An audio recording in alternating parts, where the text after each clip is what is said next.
जी हूँ जी। ये इस रिपोर्ट के बाद जो सवाल हमने सबसे आखिर लाइन में उठाया, आप चाहे लायन सफारी बना दीजिए, आप चाहे देश का सबसे बड़ा पार्क बना दीजिए, अगर उत्तर प्रदेश को देश का सबसे विकसित प्रदेश आप बनाने का मादा रखते हैं तो पहले सबसे विकसित प्रदेश बनाइए, फिर जो मना है सो वो कीजिए।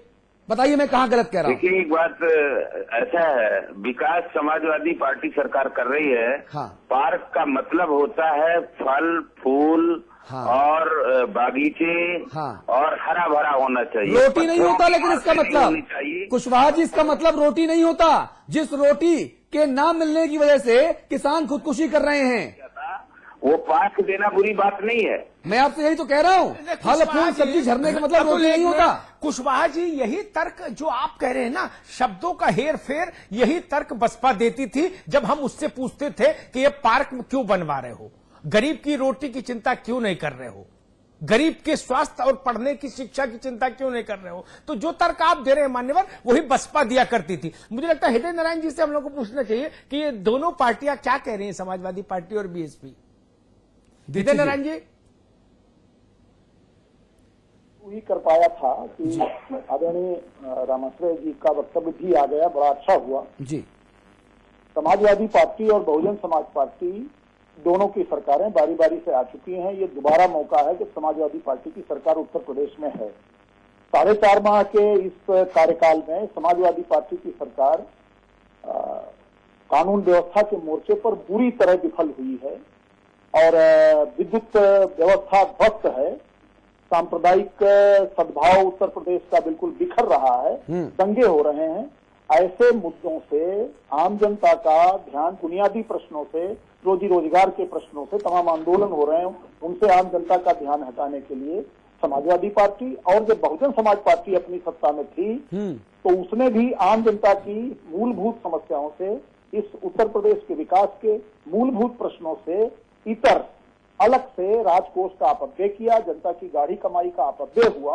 और दोनों सरकारों का चरित्र एक जैसा है। न बहुजन समाज पार्टी श्रद्धेय बाबा साहब डॉक्टर भीमराव अंबेडकर के बताए रास्ते पर चलती है, और न ही समाजवादी पार्टी श्रद्धेय डॉक्टर राम मनोहर लोहिया अथवा श्री जनेश्वर मिश्रा के बताए रास्ते पर, उनके समाजवाद पर चलती है जी। दोनों ने अपनी अपनी बारी में बड़े बड़े महापुरुषों को पोलिंग एजेंट बनाने का काम किया है। डॉक्टर भीमराव अंबेडकर इस देश के निर्माताओं में से एक हैं और उन्हें इस कृतज्ञ राष्ट्र ने भारत रत्न कहा है, भारत रत्न से सम्मानित हुए हैं। उनको बहुत नीचे स्तर पर ला करके कि वो वोट दिलाने वाली मशीन बन जाए, पोलिंग एजेंट जैसा इस्तेमाल उन्हें करने का प्रयास किया गया। ना इनका बहुजन समाज पार्टी का इस उत्तर प्रदेश के विकास से कोई लेना देना है, न कोई सपना है। और अभी एक जो रिपोर्ट आपने प्रस्तुत की, उसके पहले जो टिप्पणियां आई, उन टिप्पणियों में बड़ा स्पष्ट रूप से ये देखा गया है कि उत्तर प्रदेश के विकास दर, उत्तर प्रदेश की कृषि विकास दर, उत्तर प्रदेश का रोजी रोजगार का मसला, उत्तर प्रदेश का करप्शन, हर तरह से उत्तर प्रदेश में भ्रष्टाचार संस्थागत हुआ है। हम भारतीय जनता पार्टी की दृष्टि है कि ये दोनों बुनियादी प्रश्नों से आम जनता का ध्यान हटाने के लिए चर्चा, दीक्षित जी माफी के साथ चर्चा का वक्त हमारा खत्म हो चुका है। हम कुशवाहा जी आपसे आपकी आखिरी रिएक्शन जानना चाहेंगे कि आम जनता को रोटी देना जरूरी है या पार्क और पत्थरों के नाम पर करोड़ों रुपए की बर्बादी करना जरूरी है? आम लोगों को रोटी देना जरूरी है, उनको रोजगार देना जरूरी है। आम आदमी को रोटी देना जरूरी है, उनको रोजगार देना जरूरी है। पार्कों में पत्थर लगाना जरूरी नहीं है, लेकिन पार्क हरियाली देना बहुत आवश्यक है। समाजवादी पार्टी जो जनेश्वर मिश्र पार्क बनाने जा रही है, उसमें हरियाली देगी, बहुत बढ़िया। भूखे पेट हरियाली दिखाइए आप लोग। जी खैर अच्छी बात है, सरकार में आ जाने के बाद हरियाली थोड़ी ज्यादा दिखाई देती है जी, ठीक बात है। हाँ नहीं, आप लोग अच्छा है। भूखे पेट जो किसान खुदकुशी कर रहे हैं, उनके घर वालों को हरियाली दिखाइए। बहुत मुबारक आपको और आपकी अखिलेश सरकार को। अगर यही विचारधारा है आपकी तो बहुत बहुत मुबारक। प्रदेश फलेगा फूलेगा, इसमें मुझे घोर निराशा है ये कहने में। कुशवाहा जी बहुत धन्यवाद आपका। बहुत धन्यवाद। राजेश त्रिपाठी जी, अब मैं आपके पास आना चाहूंगा। अब थोड़ा सा मुझे लगता है कि अब फ्रीक्वेंसी हमारी आपकी मैच कर रही होगी, क्योंकि हम केवल आपकी बहुजन समाज पार्टी के कामों की मुखालफत नहीं करते, हम सत्तारूढ़ समाजवादी पार्टी से भी उतनी ही तलखी और उतने ही तीखे सवाल पूछते हैं। नहीं, हमें आपके तीखे सवाल से नहीं ऐतराज है। हाँ। हमें सिर्फ ये कहना है, हम जो अपनी बात पे अभी कायम हैं। हाँ। अभी ये माननीय कुशवाहा महोदय जी पता इस बात को कह रहे थे। हाँ। अगर ये जनेश्वर मिश्र जी को सम्मान देना चाह रहे हैं, उन्हें स्मरण करना चाह रहे हैं, हाँ। तो बिल्कुल ये जैसा कि बजट में प्रावधान लेकर आए थे, हाँ। कि संभवतः मुझे याद आ रहा है कि व्योम खंड में कोई जमीन देखी गई थी। हाँ। अगर ये कर रहे थे तो ये करें, मगर ये कहना कि किसी और के बनाए हुए स्मारक या मंदिर या कोई किसी की कोई चीज हो, हाँ। उसको जबरिया आप जो है कब्जा कर लेना, गए और ताला तोड़ करके रातों रात आप, ये तो गुंडई की पराकाष्ठा है।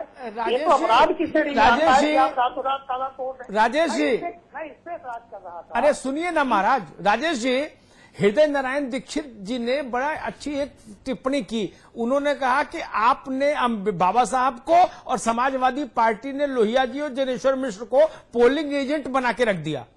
आदरणीय दीक्षित जी वरिष्ठ नेता हैं भारतीय जनता पार्टी के, मगर मैं उनकी बात से सहमत नहीं हूँ। विनम्रता पूर्वक उनकी बात का प्रतिकार कर रहा हूँ। पंडित दीनदयाल उपाध्याय जी क्या उनके लिए वोट बैंक हैं? श्यामा प्रसाद मुखर्जी जी क्या उनके लिए वोट बैंक हैं? चलिए, लखनऊ के रेलवे स्टेशन त्रिपाठी जी पूरी विनम्रता के साथ आपको रोकना पड़ेगा, पूरी विनम्रता के साथ आपको रोकना पड़ेगा। मुझे पता है कि हमारी जो चर्चा है ये किसी निष्कर्ष पर नहीं पहुंचेगी, लेकिन चर्चा आहूत की इसीलिए गई कि प्रदेश की जनता ये समझ ले कि चार बड़े दल Congress, BJP, Bahujan Samaj party, Samajwadi party किस तरह से आम जनता को बरगला रही हैं। आम जनता के विकास का दम भरने वाली ये पार्टियां सत्ता में आते ही ये अपनी अपनी जेबें भरने में लग जाती हैं। बुंदेलखंड में किसान खुदकुशी करता है, सड़क, बिजली, पानी, रोजगार नहीं मिलता, स्वास्थ्य सेवाएं इतनी बुरी हैं उत्तर प्रदेश में कि सरकारी अस्पतालों में कुत्ते और गधे लौटते हैं। आम आदमी अस्पताल पहुंचने से पहले जान दे देता है। और जो हमारे ये चार पार्टियों के जो चार नेता हैं ये सिर्फ बयानबाजी करते हैं। इसीलिए बड़ा सवाल यह है उत्तर प्रदेश के लोगों, जागो, अब नहीं तो कब। किनके हाथ में आप प्रदेश की कमान देना चाहते हो और दे चुके हो और दे रहे हो, देने वाले हो? जागो, फैसला करना होगा। एक ब्रेक ले रहे हैं, उसके बाद उत्तराखंड की बात होगी।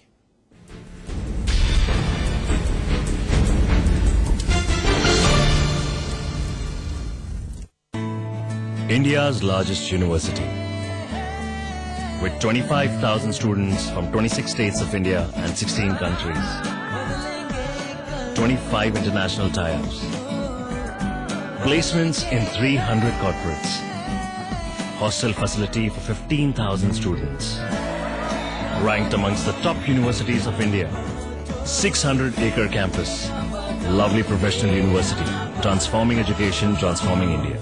एक परफेक्ट इंजीनियर बनने से पहले, स्टॉक मार्केट में अपनी जगह बनाने से पहले, सॉफ्टवेयर प्रोफेशनल बनने से पहले, एक मल्टीनेशनल ग्रुप का सीईओ बनने से पहले, मार्केट के उतार चढ़ाव को समझा, मैनेजमेंट के कॉन्सेप्ट्स को समझा, एक परफेक्ट स्टूडेंट बना। मैंने डिग्री हासिल की। आई स्टडीड एट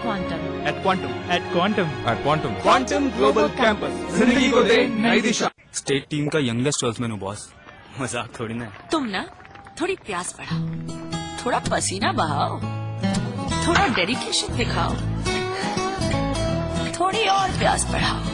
अरे कंचू की प्रैक्टिस काम में लाओ और जल्दी आउट हो जाओ तो रनर बन के मैच जिताओ। फिर जो प्यास लगेगी वो लिम्का से बुझेगी। प्यास बढ़ाओ, लिम्का। मॉम, आज खाने में क्या है? लौकी, और लौकी सुन के भागना मत। आज स्पेशल है, आज लौकी का कोफ्ता बनाया। और सुनो, वैसे कल का करेला भी है। अरे तुम कहाँ जा रहे हो? वो आज मीठे में क्या है? करेले की। करेला स्पेशल बना, ये खाता ही नहीं। खाने के बाद मीठे में कुछ मीठा हो जाए।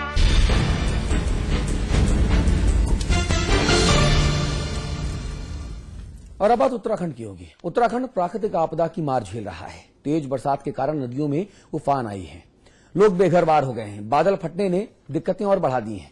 सैलाब से चारों तरफ हाहाकार मचा हुआ है। प्रदेश में संकट के काले बादल छाए हुए हैं। लोग मदद की गुहार लगा रहे हैं, लेकिन जो जनप्रतिनिधि चुनाव के वक्त वोट के लिए घर घर हाथ जोड़कर चक्कर काटते थे, अब वो प्रदेश से बाहर निकलकर विदेश जा रहे हैं।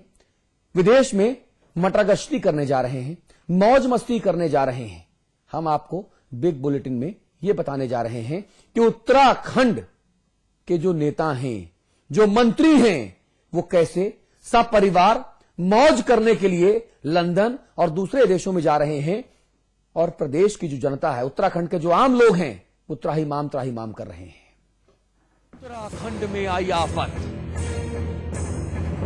नहीं मिल रही कोई भी राहत, चारों तरफ मातम का शोर, लेकिन नेताओं का विदेश दौरों पर है जोर। इंदिरा हृदय, प्रीतम सिंह चौहान और सुरेंद्र सिंह नेगी ने चलाया ऐसा चक्कर। प्रदेश में आपदा के वक्त विदेश रफू चक्कर। संकट में प्रदेश, विदेश में है नेता, ये हैं बेशर्म मंत्री। जी, और 4 दिन पहले समाचार प्लस ने यह मुहिम चलाई थी कि प्रदेश की जनता के साथ जनप्रतिनिधि खड़े हों, उनका मनोबल बढ़ाएं, विपत्ति के इस मौके पर उनका संबल बढ़ाएं, ताकि प्रदेश के जो लोग इस दैवीय कुदरती आपदा को झेल रहे हैं, वो उससे बाहर आ सकें। हमने सुबोध उनियाल से लंदन में बातचीत की, उन्होंने कहा वो बीच में दौरा रद्द कर रहे हैं। कुंवर प्रणव सिंह से बात की, उन्होंने कहा दौरा रद्द कर रहे हैं। मदन कौशिक ने कहा दौरा रद्द कर रहे हैं, वो भारत आने के लिए निकल चुके हैं। लेकिन बड़ा सवाल यहां पर यह है कि उत्तराखंड के 3 मंत्री, श्रीमती इंदिरा हृदय, प्रीतम सिंह चौहान, सुरेंद्र सिंह नेगी, हमने इनसे पूछा, विजय बहुगुणा जी से पूछा, उन्होंने भी कहा कि उन्होंने इन तीनों मंत्रियों को विदेश न जाने की सलाह दी है। फिर ये तीनों मंत्री गुपचुप तरीके से कल रात के 2 बजे विदेश चले गए, लंदन चले गए, सपरिवार ओलंपिक देखने। ओलंपिक जरूरी है या उत्तराखंड के लोगों का सुख, चैन, शांति, सुकून और उनकी जान बचाना? यह महत्वपूर्ण सवाल है। इस पर चर्चा करेंगे। हमारे साथ देहरादून स्टूडियो में मौजूद हैं प्रकाश सुमन ध्यानी जी, आप वरिष्ठ बीजेपी नेता हैं। सूर्यकांत धस्माना जी, आप वरिष्ठ कांग्रेसी नेता हैं। समाचार प्लस न्यूज नेटवर्क के मैनेजिंग एडिटर श्री अमिताभ अग्निहोत्री जी, आप सभी का स्वागत। आप सभी से बात करेंगे। उत्तरकाशी में भीषण तबाही के दंश का असर अब भी कम नहीं हुआ, लेकिन कई मंत्री लंदन की सैर करने जा रहे हैं या चले गए हैं। अब इन विदेश यात्राओं से सूबे का भला क्या होगा? उत्तराखंड के लोगों को मंत्रियों के विदेश दौरों से क्या फायदा? ये सवाल मैं सीधा पूछ रहा हूं।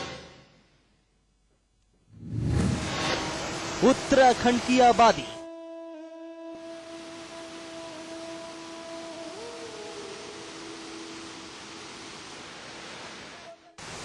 झेल रही है बर्बादी।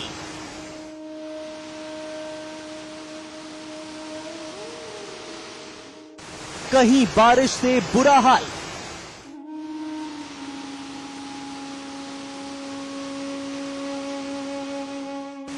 कहीं सैलाब बना जंजाल।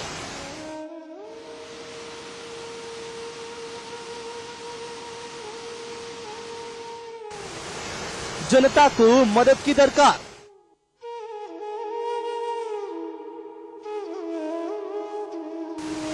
लेकिन बंद है सरकारी दरबार।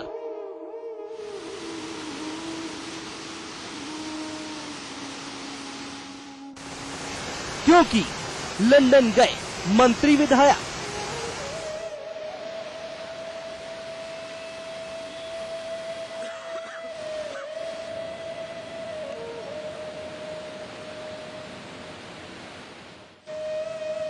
उत्तराखंड में बारिश का मौसम मातम लेकर आया है।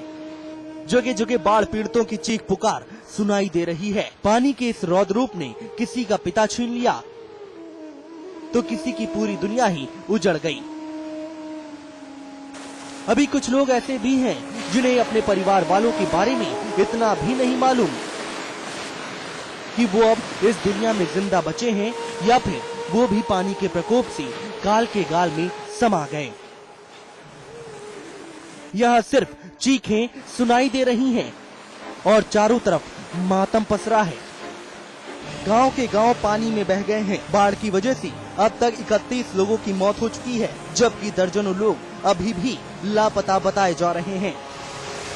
कई पुल टूट गए हैं, इंसान पानी में बह गए हैं, सैकड़ों घर पानी में डूब गए हैं, हजारों लोग बाढ़ से प्रभावित हैं। भूस्खलन से भारी नुकसान हुआ है। नदियों का जलस्तर